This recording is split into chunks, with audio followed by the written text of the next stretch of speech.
आप वैसे Christian family में ही पैदा हुए या हिंदू या किसी और धर्म से आते मैं हैं? सर क्रिश्चियन फैमिली से पैदा नहीं हूँ, मैं हिंदू फैमिली से हूँ। अच्छा, और मैं कन्वर्ट हुआ हूँ आज से 20 साल पहले। 20 साल पहले? हाँ जी। क्यों आप कन्वर्ट हुए? आप मेरी क्या लालच था? मेरे एक जीवन की गवाही है बहुत बड़ी। अच्छा बताएं। और मेरे जीवन की गवाही है कि मैं बहुत पूजा पाठ करता था शुरू से। ठीक है। और मैं 8वें दिन अपने जिम में ब्लेड मार के काली को खून चढ़ाता था। अच्छा। और बहुत पूजा पाठ करता था। 8वें दिन क्या करते थे? संडे के दिन मैं काली को, काली माता को खून चढ़ाता था अपनी जिम में ब्लेड मार के।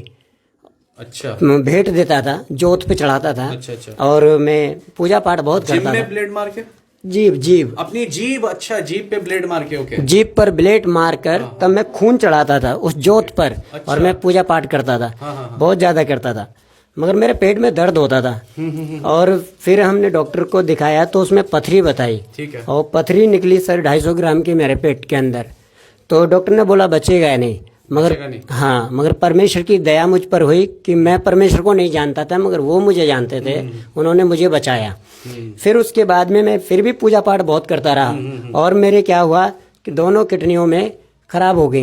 एक किडनी तो पूरी खराब हो गई और दूसरी में भी गलाब हो गया, जिसमें कि 1.5 इंच का जख्म हो चुका था। एक किडनी निकाल दी गई। मेरे 2 ऑपरेशन बड़े हो रहे हैं और एक किडनी निकाल दी गई। एक ही किडनी थी। डॉक्टर ने बोला अगर ये दूसरी किडनी 17 दिन के अंदर नहीं पड़ी तो ये कभी भी जानवर की मौत मर सकता है। और आज से 20 साल पहले सर पैसे की अहमियत आप समझ सकते हैं। और हमारे पास में 3.5 लाख रुपए 4 लाख रुपए नहीं था कि हम ऑपरेशन फिर कराएं और फिर से हम किडनी डलवाएं। और ना ही कोई हमारे गेस्टों में था कि कोई हमारी हेल्प कर सकता था। तो हमने सोचा भी तो मरना है। मतलब रिश्तेदारी में भी कोई नहीं कर सकता? कोई भी नहीं कर सकता था सर इतने पैसे की मदद। तो हमने सोचा अब तो कोई है नहीं, अब तो मरना है। तो मैं बड़ा परेशानी में बाहर बैठा हुआ था और एक बहन आई और उसने मुझे प्रभु यीशु मसीह के बारे में बताया। और उसने कहा कि भैया आप परमेश्वर पे विश्वास करो तो परमेश्वर आपको आशीष देगा। मैंने बोला क्या आशीष देगा परमेश्वर? तो उन्होंने बोला जो भी आपको चाहिए वो देगा परमेश्वर, मांगना। तो मैंने बोला मुझे जिंदगी चाहिए, मैं मरने वाला हूँ, क्या परमेश्वर देंगे? उन्होंने बोला हाँ भैया देंगे, परमेश्वर आपको चंगा करेंगे अगर आप बीमार हैं तो। मैंने उनको सारी डिटेल बताई दोबारा से। तो उन्होंने बोला भैया आप विश्वास करिए। तो मैंने बोला अगर यीशु मसीह सबको चंगा कर सकता है तो हॉस्पिटल और डॉक्टर की दुकान बंद हो जानी चाहिए, यीशु मसीह सबको चंगा कर देंगे। तो उन्होंने एक बात बोली भैया देखिए वो आप ठीक कह रहे हैं, मगर डॉक्टर का काम डॉक्टर करते हैं और परमेश्वर का काम परमेश्वर करते हैं। और ये बात मेरे दिल को छू गई और उसी दिन से मैं चर्च में जाने लगा। और पादरी साहब ने बोला जिसकी जो प्रॉब्लम हो वहाँ दर्द जो भी प्रॉब्लम है अपना हाथ रख लें। मैंने भी अपना हाथ बढ़ा के किडनी पे रख लिया। उस दिन से लेकर आज मुझे 20 साल प्रभु में हो गई है। ना तो मेरी किडनी चेंज हुई है ना निकली है। और मेरे बड़े 2 ऑपरेशन भी हो रहे हैं। देखिए ये सबूत के साथ है। कोई यहाँ पर 2 बड़े ऑपरेशन भी हो रहे हैं। ये काय के ऑपरेशन हुए आपके? ये पहला मेरा पथरी थी। दूसरा मेरी किडनी निकाली गई। अच्छा। जो खराब हो गई थी।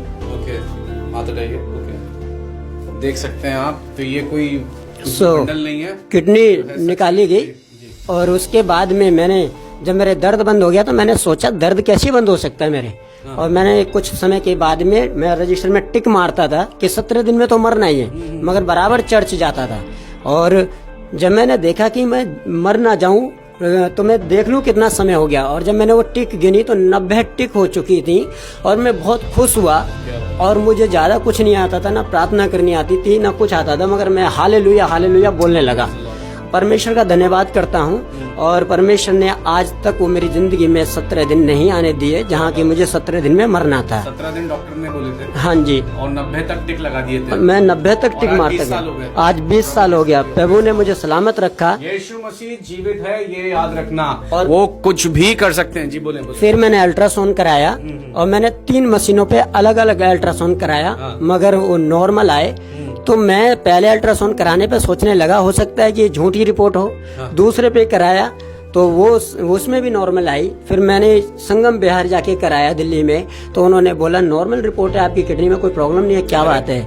तो मैंने परमेश्वर को धन्यवाद दिया और कुछ नहीं आता था मुझे। और मैंने एक निर्णय लिया, मैं जिंदा रहूं या मरूं, मैं प्रभु की सेवा करूंगा, चाहे मुझे कुछ मिले या ना मिले, मैं सेवा करूंगा। और कबाड़ा बीन बीन कर सेवकाई शुरू की और आज भी वही काम में कर रहा हूँ। प्रभु आपको बहुत बढ़ाने आ रही है यीशु के नाम में।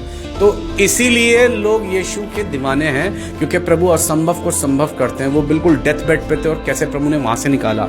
इसलिए स्ट्रगल्स हैं, झूठे एलिगेशंस हैं, ये हो रहा वो रहा है, इसीलिए वो फिर भी अपने जज्बे में बने हुए हैं और प्रभु की सेवा कर रहे हैं। इसलिए चाहे वो यूपी की सरकार है, इंडिया की गवर्नमेंट है, या कोई भी बजरंग दल है या आरएसएस है, आप सता रहे हो मसीहों को या एलिगेशन लगा रहे हो, लेकिन सबसे पहले अपनी आत्मिक आंखें खोलो और एक बार उस यीशु को पुकारो और पूछ तो लो, कहीं आप ही तो सच्चे प्रभु नहीं है, कहीं आपके खिलाफ तो हम कहीं गलती तो नहीं कर रहे आपके खिलाफ करके या आपके लोगों को सताकर। इसलिए अगर वो कुछ भी नहीं है यीशु तो कोई बात नहीं, लेकिन अगर वो सच्चे प्रभु हैं तो आप बहुत बड़ी गलती कर रहे हो सच्चे परमेश्वर की खिलाफत करके।